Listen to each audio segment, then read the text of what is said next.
Hello everyone, welcome to Naira study hub. आप सब कैसे हैं? उम्मीद करती हूँ अच्छे होंगे। और देखिए, हम लोगों ने पिछले वीडियो में क्या पढ़ा उसको पहले जान लेते हैं। उसके बाद आज हम लोग कौन सा टॉपिक पढ़ेंगे उसके बारे में जानेंगे। तो हम लोगों ने क्या क्या पढ़ा? हम लोगों ने देखिए वर्ण पढ़े यानी कि लेटर। उसके बाद वर्णमाला को पढ़ा।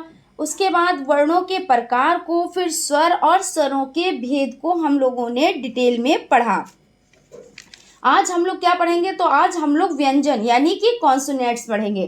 तो फ्रेंड्स, आगे बढ़ने से पहले अगर आप हमारे चैनल पर नए हैं तो चैनल को सब्सक्राइब जरूर कर लें और बेल आइकन को भी जरूर प्रेस कर दें, जिससे आने वाली वीडियोस आप तक पहुंच सके। तो चलते हैं, आज का फर्स्ट पॉइंट देख लेते हैं। फर्स्ट पॉइंट है, जिन वर्णों के उच्चारण के लिए स्वरों की सहायता ली जाती है वे व्यंजन कहलाते हैं। यानी कहने का मतलब क्या है? कहने का मतलब यह है कि जिन वर्णों यानी कि जिन लेटर को, यानी वर्णों के लेटर यानी लेटर के उच्चारण के लिए स्वरों की सहायता ली जाती है, यानी स्वर की सहायता ली जाती है, तो वे क्या कहलाते हैं? तो वे व्यंजन कहलाते हैं। जैसे का हो गया, खा, गा, घा आदि हो जाते हैं। अब देख लेते हैं व्यंजनों का वर्गीकरण। तो व्यंजनों का वर्गीकरण में देख लेते हैं। सबसे पहले स्पर्श व्यंजन को देखेंगे। तो स्पर्श व्यंजन में स्पर्श का अर्थ होता है छूना। देखिए, ऐसे ही कोई चीज कहते नहीं कि स्पर्श कर ले, तो स्पर्श का अर्थ क्या होता है? तो छूना होता है। जिन व्यंजनों का उच्चारण करते समय जीभ मुख के किसी भाग जैसे कंठ, तालु, मूर्धा, दंत, ओष्ठ का स्पर्श करते हैं। यानी कि देखिए, कहने का मतलब यह है कि अगर जैसे कि स्पर्श का अर्थ होता है छूना, और मुख के किसी भाग जैसे कंठ हो गया या तालु हो गया या मूर्धा हो गया या दंत हो गया या ओष्ठ यानी ओठ हो गए का स्पर्श करते हैं, उन्हें स्पर्श व्यंजन कहते हैं। अब स्पर्श व्यंजनों की संख्या कितनी होती है? तो आप लोग बहुत अच्छे से याद रखेंगे। स्पर्श व्यंजनों की संख्या 25 होती है। कितनी होती है? तो 25 होती है। ये चीज आप लोग बहुत अच्छे से याद रखेंगे। इसमें देख लेते हैं का वर्ग। तो का वर्ग में क्या क्या आते हैं? तो का वर्ग में आपके का, खा, गा, घा और अड़ा हो जाते हैं। ये क्या होते हैं? ये कंठ को स्पर्श करते हैं। किसको स्पर्श करते हैं? तो कंठ को। आप बोल के देखें, देखिए आपका कंठ जो है उसको स्पर्श करेंगे। तो का, खा, गा, घा और अड़ा ये क्या हो जाते हैं? तो ये कंठ को स्पर्श करते हैं, यानी कि का वर्ग में आते हैं। उसके बाद चा वर्ग देख लेते हैं। तो चा वर्ग में चा हो गया आपका छा, जा, झा और या, ये तालु को स्पर्श करते हैं। आप देखिए, बोल के देखें तो क्या होता है कि ये तालु जो आपकी जबान है तो वो किससे टकराती है? तो वो तालु से टकराती है। तो इसका मतलब क्या हो गया? जो चा वर्ग है ये तालु को यानी कि तालु को स्पर्श करता है, तो ये चा वर्ग में आता है। उसके बाद देख लेते हैं टा वर्ग। तो टा वर्ग में कौन कौन से अक्षर आते हैं? तो टा हो गया आपका, ठा हो गया, डा, ढा और अड़ा, ये मूर्धा को स्पर्श करते हैं, ये टा वर्ग में आते हैं। और ता वर्ग देख लेते हैं। तो ता वर्ग में ता हो गया आपका था, दा, धा और ना, ये दांतों को स्पर्श करते हैं। आप देखिए, बोल के देखें तो जब आप ता बोलेंगे तो आपकी जो जीभ यानी कि जबान है वो दांतों को टच करती है, यानी कि स्पर्श करती है। फिर था आप बोलें तो देखिए वो दांतों को स्पर्श कर रही है ना। तो इस तरीके से आपका जो ता वर्ग हो जाता है वो क्या हो जाता है? वो दांतों को स्पर्श करता है, इसलिए कि ता वर्ग में आता है। उसके बाद पा वर्ग देख लेते हैं। पा वर्ग में कौन कौन से अक्षर आते हैं? तो पा वर्ग में पा हो गया आपका, फा हो गया, बा, भा और मा, ये क्या होते हैं? ये होठों को स्पर्श करते हैं। देखिए पा, जब आप पा बोलेंगे तो देखिए दोनों होठें आपस में चिपक जाती हैं, यानी कि देखिए फिर उसके बाद फा आप बोलेंगे और बा, भा और मा, तो ये कौन सा हो गया? ये आपका पा वर्ग में आता है और ये होठों को स्पर्श करते हैं। उम्मीद करती हूँ आप लोगों को बहुत अच्छे से समझ में आ गया होगा। चलते हैं, देखते हैं अंतस्थ व्यंजन। तो अंतस्थ व्यंजन में अंतस्थ का अर्थ होता है भीतर। क्या अर्थ होता है अंतस्थ का? तो अंतस्थ का अर्थ होता है भीतर। उच्चारण के समय जो व्यंजन भीतर ही रहें उन्हें अंतस्थ व्यंजन कहते हैं। देखिए जैसे क्या हो गया, या, रा हो गया, ला हो गया और वा हो गया। ये आप लोगों के लिए मोस्ट इम्पॉर्टेंट है। देखिए इसमें से क्वेश्चंस जरूर आते हैं। तो अंतस्थ व्यंजन आपके कौन कौन से हो जाते हैं? या, रा, ला और वा हो जाते हैं। उसके बाद आपका हो जाता है ऊष्म व्यंजन। तो ऊष्म व्यंजन समझ लेते हैं। ऊष्म का अर्थ होता है गर्म। क्या अर्थ होता है? तो गर्म होता है। ऊष्म व्यंजनों का उच्चारण एक प्रकार की रगड़ या घर्षण से उत्पन्न ऊष्म वायु से होता है। किससे होता है? तो एक प्रकार की रगड़ या घर्षण से उत्पन्न ऊष्म वायु से होता है। इसमें कौन कौन से अक्षर आते हैं तो इसको देख लेते हैं सबसे पहले। तो इसमें देखिए आपका शा हो जाता है और पिछड़ी शा हो जाता है और सा हो जाता है और आपका हा हो जाता है। आप लोग देखिए इस तरह जब आप शा बोलेंगे तो एक घर्षण, पहले तो घर्षण उत्पन्न हुई, फिर उसमें से क्या हुआ? गर्म। जैसे ऊष्म का अर्थ होता है गर्म और ऊष्म व्यंजनों का उच्चारण एक प्रकार की रगड़ या घर्षण से उत्पन्न ऊष्म वायु से होता है। तो आप लोग देखिए बोल के इसको देखें तो जब आप शा बोलेंगे तो घर्षण भी होगी और ऐसे लगता है कि वायु मुख से निकल रही है। तो ये आपका क्या हो गया? ये आपका ऊष्म व्यंजन हो गया। और ऊष्म व्यंजनों की संख्या कितनी होती है? तो आपकी 4 होती है। कौन कौन सी होती है? तो शा होता है, पिछड़ी शा होता है, सा होता है और हा होता है। उसके बाद देखिए 4 नंबर पे आपका हो जाता है लुंठित व्यंजन। तो लुंठित व्यंजन में क्या आता है? तो लुंठित व्यंजन में रा आता है। उसके बाद पार्श्विक व्यंजन, तो पार्श्विक व्यंजन में ला आता है। क्या आता है पार्श्विक व्यंजन में? तो पार्श्विक व्यंजन में ला आता है। उसके बाद चलते हैं संयुक्त व्यंजन की तरफ।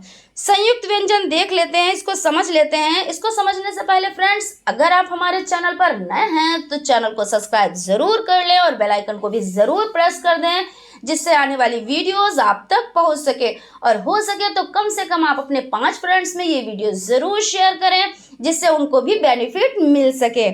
तो संयुक्त व्यंजन ये 2 व्यंजनों से मिलकर बनते हैं। कितने व्यंजनों से मिलकर बनते हैं?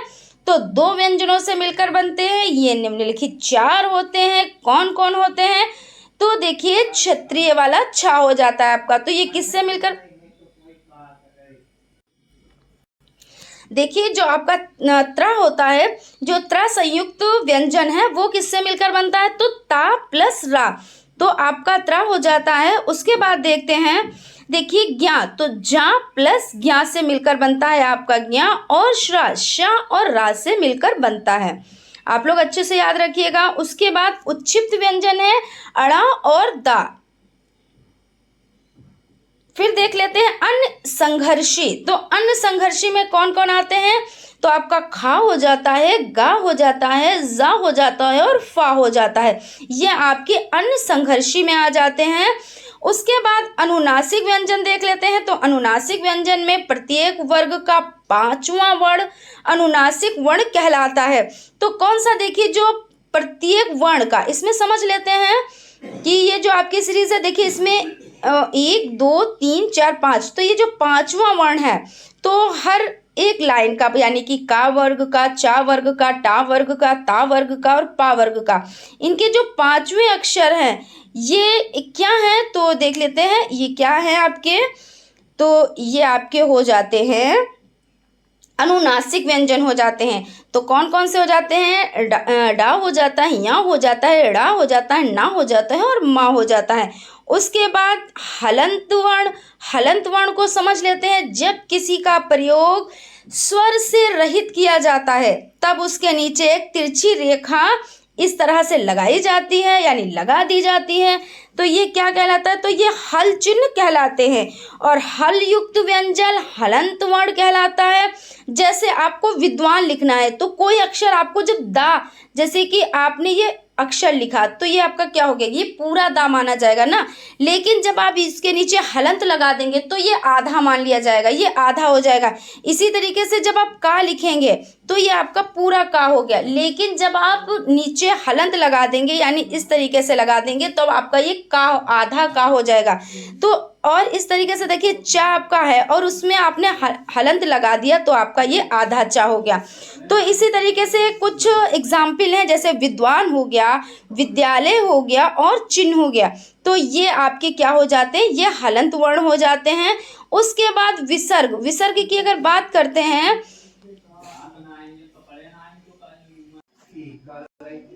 देखिए नेक्स्ट चलते हैं, देखते हैं विसर्ग। विसर्ग क्या है, तो अनुस्वार की तरह विसर्ग भी स्वर के बाद आता है। यह व्यंजन है और इसका उच्चारण हा की तरह होता है। संस्कृत में इसका काफी व्यवहार है, जैसे मना, कामना, अतः, स्वतः, दुख आदि। अब चलते हैं, देखते हैं शब्द। तो शब्द का अर्थ समझ लेते हैं। शब्द का अर्थ यानी मीनिंग ऑफ वर्ड। शब्द अनेक वर्णों के प्रयोग से बनते हैं, जैसे जा प्लस ला बराबर जल। इसे हम इस प्रकार भी लिख सकते हैं, जैसे जल को हम कैसे लिख सकते हैं, जा हलंत प्लस आ प्लस ला हलंत, ला में हलंत प्लस आ। तो इस तरीके से भी हम जल लिख सकते हैं। एक या एक से अधिक वर्णों या अक्षरों के मेल से बनी सार्थक ध्वनि समूह को शब्द कहते हैं। जैसे देख लेते हैं, राम हो गया, लकड़ी हो गया आदि। ये क्या है, तो ये शब्द एक या एक से अधिक वर्णों या अक्षरों के मेल से बनी सार्थक ध्वनि क्या कहलाती है, तो शब्द कहलाती है, यानी इसको शब्द कहते हैं। शब्द के भेद देख लेते हैं, तो क्लासिफिकेशन ऑफ वर्ड। तो शब्द के भेद कई आधार पर किए जा सकते हैं, जैसे रचना के आधार पर, अर्थ के आधार पर, कार्य के आधार पर एवं खंडीकरण के आधार पर। तो इसमें फर्स्ट नंबर पर देख लेते हैं, रचना व्युत्पत्ति के आधार पर। व्युत्पत्ति के आधार पर शब्दों को तीन प्रकार में यानी प्रकारों में विभक्त किया गया है। यौगिक शब्द, यौगिक का अर्थ है जोड़ने से है, अर्थात दो या दो से अधिक सार्थक यानी सार्थक शब्दों से मिलकर बना हुआ शब्द। जैसे देख लेते हैं, पाठशाला यानी पाठ प्लस शाला बराबर पाठशाला हो जाता है। राज प्लस पुरुष तो राजपुरुष हो जाता है। देव प्लस दूत तो देवदूत हो जाता है। हिम प्लस आले हिमालय हो जाता है। प्रधान प्लस मंत्री प्रधानमंत्री हो जाता है। पर प्लस उपकार तो परोपकार हो जाता है। महौषधि बराबर महा प्लस औषधि तो महौषधि हो जाती है। सु प्लस यानी सुमन, देखिए सु प्लस मन, ये शब्द क्या है, ये शब्द संधि समास और उपसर्ग और प्रत्यय के बने होते हैं। अब यहाँ पे हम लोग समझ लेते हैं उपसर्ग और प्रत्यय। प्रत्यय मतलब होता है पीछे, उपसर्ग मतलब होता है आगे। तो हम लोगों ने इस पे चर्चा कर ली थी पिछली वीडियोस में। तो देख लेते हैं, इसमें देखिए सुशोभित, सु प्लस शोभित और लिखाई, लिखा प्लस आई, ई प्रत्यय है और बाजारू यानी बाजार प्लस ऊ प्रत्यय है। अब देख लेते हैं रूढ़ शब्द। ऐसे शब्द जिन्हें सार्थक खंडों में नहीं बांट सकते हैं, अर्थात इन शब्दों को टुकड़ों में नहीं तोड़ सकते हैं, यानी कि जिन्हें हम टुकड़ों में नहीं तोड़ सकते, उन्हें क्या कहते हैं, उन्हें हम रूढ़ शब्द कहते हैं। तो रूढ़ शब्द कौन कौन से हो जाते हैं, जैसे पानी। पानी में अगर आप पा को तोड़ दें और ना में बड़ी की मात्रा नी को तोड़ दें तो क्या ये शब्द बन जाता है, यानी पा कोई शब्द हो जाता है या नी कोई शब्द हो जाता है, नहीं ना। उसी तरह घर, घा अलग कर दें और रा अलग कर दें तो क्या घर हो जाएगा, नहीं ना। तो इस तरह से पहाड़, देखिए पहाड़ प्लस अड़ा कर दें तो क्या पहाड़ हो जाएगा, या इसके कोई मतलब निकल आएंगे, नहीं निकलेंगे। इसी तरीके से मेज के, हाथी के, मछली के, अगर इनको अलग कर दिया जाए, यानी मछली देखिए है तो माँ अलग कर दिया जाए, छा अलग कर दिया जाए, ला में बड़ी की मात्रा अलग कर दी जाए तो क्या कोई शब्द बनते हैं, नहीं बनते हैं। तो इस अकॉर्डिंग क्या हो जाता है, ये रूढ़ शब्द हो जाते हैं। उसके बाद योग रूढ़ शब्द हैं। योग रूढ़ शब्द ऐसे शब्द होते हैं जिनको सार्थक खंडों में बांटा जा सकता है, लेकिन खंड अलग अलग अथवा अर्थ प्रकट ना करके मिलाए या मिलकर बने नए शब्द की ओर संकेत करते हैं। बहुवीर समास पहले समझ, ये समस्त उदाहरण योगरूढ़ होते हैं। जैसे लंबोदर, लंबा है उदर जिसका, यानी कि देखिए क्या हो जाता है तो गणेश हो जाता है। यानी कि हमने जैसे यहाँ पे हम लोगों ने क्या पढ़ा देख लेते हैं, पहले समझ लेते हैं कि योगरूढ़ शब्द ऐसे शब्द होते हैं यानी जिनको सार्थक खंडों में बांटा जा सकता है, लेकिन खंड अलग अलग अपना अर्थ प्रकट करते हैं। यानी जब अलग होते हैं तो अपना अर्थ अलग प्रकट करते हैं और मिलाए या मिलाकर बने नए शब्द की ओर संकेत करते हैं। तो देख लेते हैं, लंबोदर यानी लंबा है उदर जिसका, तो क्या हो जाता है गणेश हो जाता है। दिनकर यानी सूर्य हो जाता है। चक्रपाणी यानी चक्र है यानी अस्त्र है जिसके हाथ में, तो क्या हो गया विष्णु हो जाता है। दशानन, दश है आनंद जिसके, यानी 10 मुख है जिसके, वो क्या हो जाता है तो रावण हो जाता है। पंकज,